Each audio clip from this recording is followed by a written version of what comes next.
So when you're talking to people and customers about coffee, I know you do a lot of like educational things.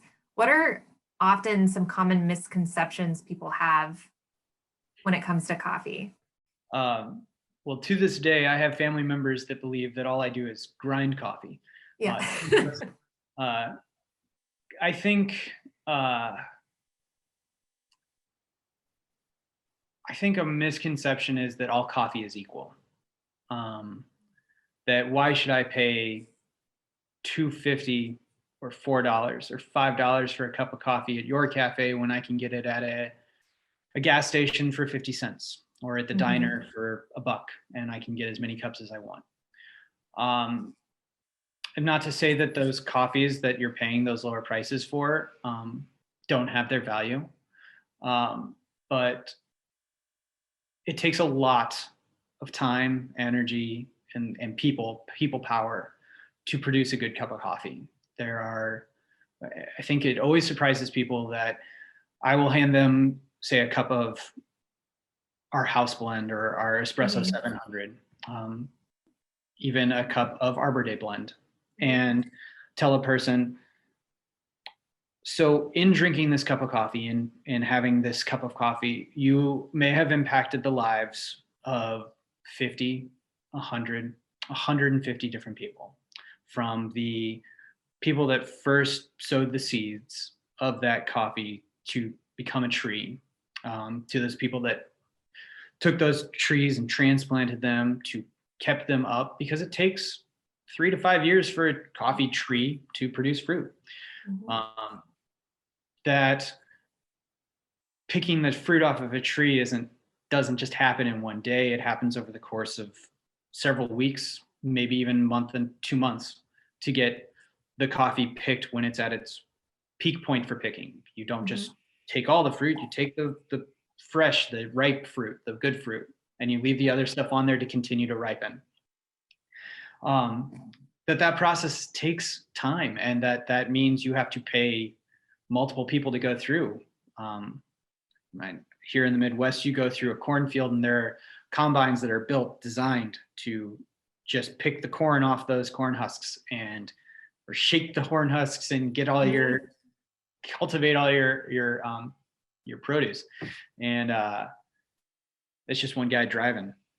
Now, I'm not trying to belittle the farming industry in the United States. That's not what I'm getting at. But that infrastructure is not in place in Oregon, Right. typically, and not for a majority of the coffee that's produced in the world. It's all hand, it's all manual labor, and Yes.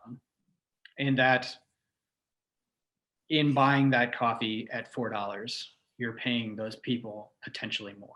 You're getting more money and providing a better way of life for a lot of those people, and that's just it, getting that coffee off the tree. Then there are people that have to process that coffee.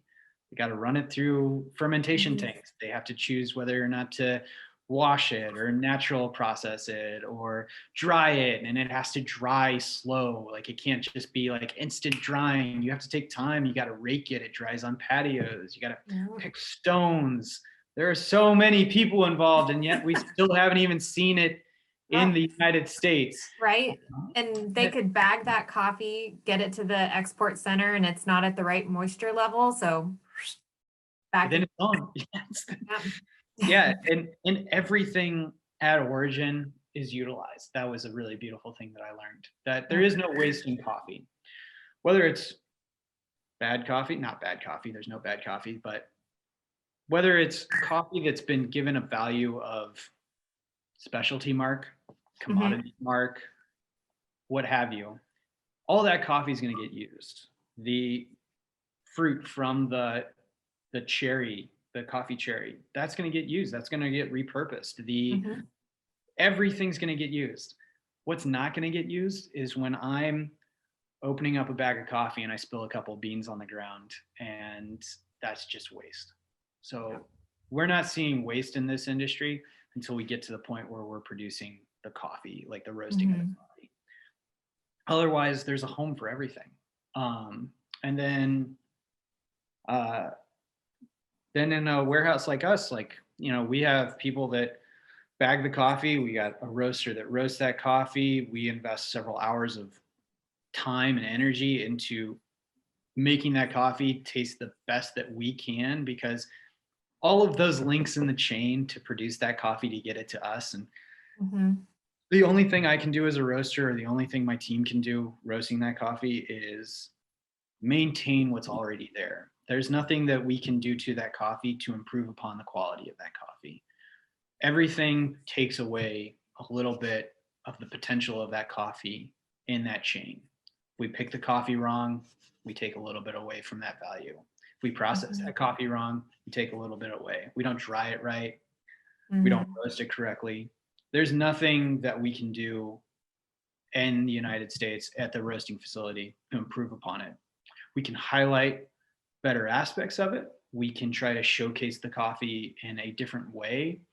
But as far as the quality goes for that coffee, all we can do is maintain all the hard work that goes into it.